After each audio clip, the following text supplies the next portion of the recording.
بسم اللہ الرحمن الرحیم۔ بسم اللہ الرحمن الرحیم۔ السلام علیکم عزیز طلبہ کرام، امید آپ حضرات خیریت سے ہوں گے۔ آج ہمارا صحیح مسلم کا سبق نمبر 61 ہے، جس کا عنوان ہے باب تحریم ایذاء الجار۔ آگے بڑھنے سے پہلے خلاصہ جات کو ایک نظر دیکھتے ہیں۔ گزشتہ سبق میں ہم نے اس عنوان کے تحت ان نکات کے اوپر بات کی تھی۔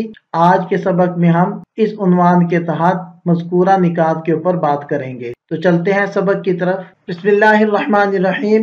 وبه قال حدثنا يحيى بن أيوب وقتيبة بن سعيد وعلي بن حجر جميعا عن إسماعيل بن جعفر قال ابن أيوب حدثنا إسماعيل قال أخبرني العلاء وعن أبيه عن أبي هريرة رضي الله عنه أن رسول الله صلى الله عليه وسلم قال لا يدخل الجنة من لا يأمن جاره بوائقه۔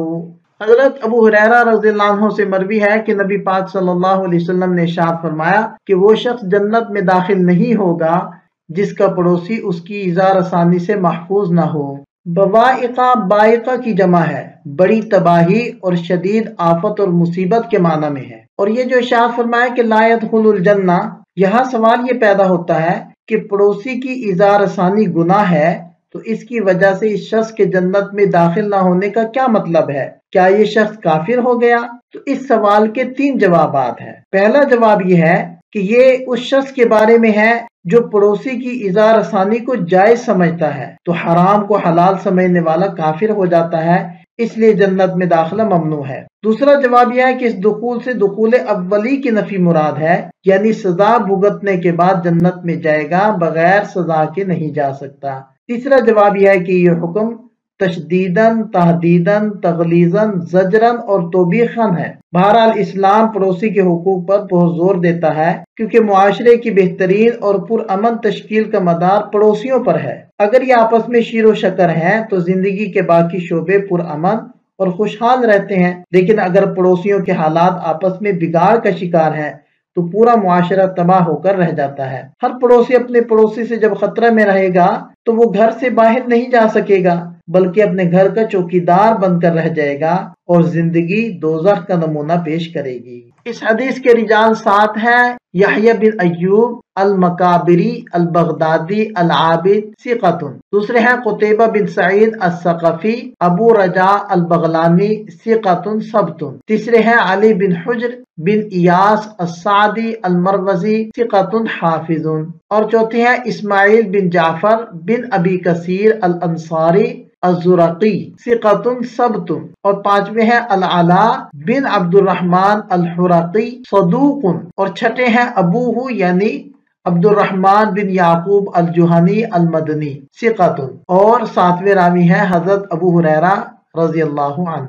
یہاں سے اس اسناد کے لطائف کو ذکر کیا جاتا ہے۔ پہلا نقطہ تو یہ ہے کہ یہ امام مسلم رحمۃ اللہ علیہ کی خماسیات میں سے ہے۔ دوسرا نقطہ یہ ہے کہ اس میں مدنی راویوں کا تسلسل ہے، سوائے امام مسلم رحمۃ اللہ علیہ کے 2 اساتذہ کرام یحییٰ اور قتیبہ رحمہم اللہ کا، کہ پہلے بغدادی ہیں اور دوسرے بغلانی۔ تیسرا نقطہ یہ ہے کہ اس میں ابن اپنے والد سے روایت کرتے ہیں اور تابعی سے روایت کرتے ہیں۔ اور چوتھا نقطہ یہ ہے کہ اس میں حضرت ابو ہریرہ رضی اللہ عنہ ہیں کہ جو اپنے زمانے میں حدیث کے روات میں سے سب سے زیادہ احادیث کو یاد کرنے والے تھے۔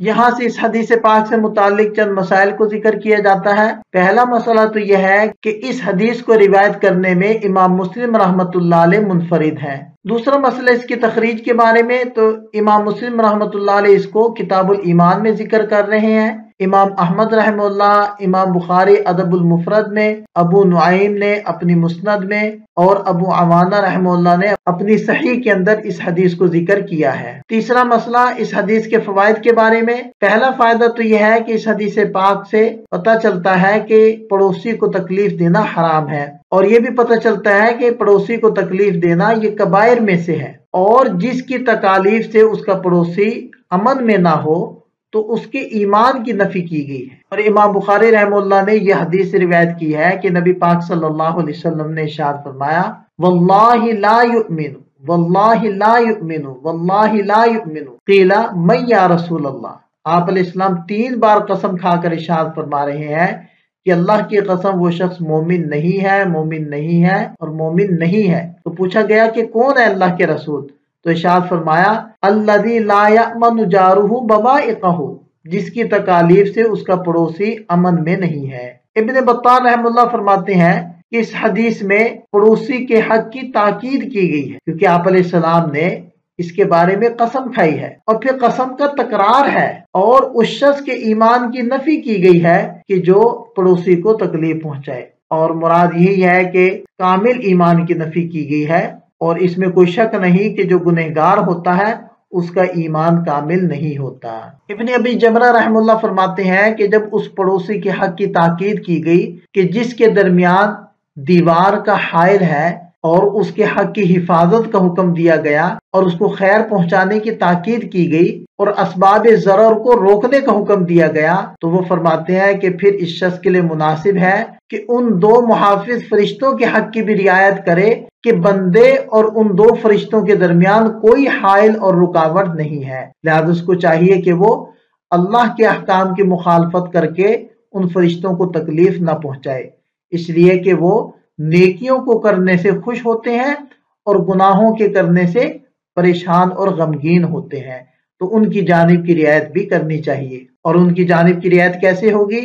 طاعات کی کثرت کرے اور معاصی سے اجتناب پر مداومت کرے۔ اگر ساتھ گھر میں رہنے والے پڑوسی کے حقوق ہیں تو یہ پڑوسی تو یعنی اللہ کے فرشتے یہ ہر وقت ہمارے ساتھ ہیں، ہماری پیدائش سے ہیں، تو ان کا حق تو اور زیادہ بنتا ہے۔ اور یہ بھی اس سے فائدہ حاصل ہوا کہ جو شخص اپنے پڑوسی کو تکلیف پہنچائے گا وہ جنت سے محروم ہوگا، یا تو صرف دخول اولی سے محروم ہوگا یا وہ ہمیشہ کے لیے محروم ہو جائے گا اگر وہ اس گناہ کو حلال سمجھ کر رہا ہے۔ اور اس حدیث پاک سے یہ فائدہ بھی ہوا کہ جو شخص اپنے پڑوسی کے اکرام کرے اور اس کے خیر کے کاموں کو بجا لائے، اس کے تمام حقوق کو ادا کرے، تو وہ شخص کامل الایمان ہے۔ اللہ تعالیٰ ہم سب کو اس کے اوپر عمل کی توفیق عطا فرمائے۔ یہاں اس حدیث کے فوائد کا خلاصہ ذکر کیا جا رہا ہے، پڑوسی کے حقوق کی اہمیت کو اس حدیث پاک میں بیان کیا گیا، اخلاقی تربیت کی گئی، اور امن و سکون کا قیام کیسے ہوگا اس کی وضاحت کی گئی،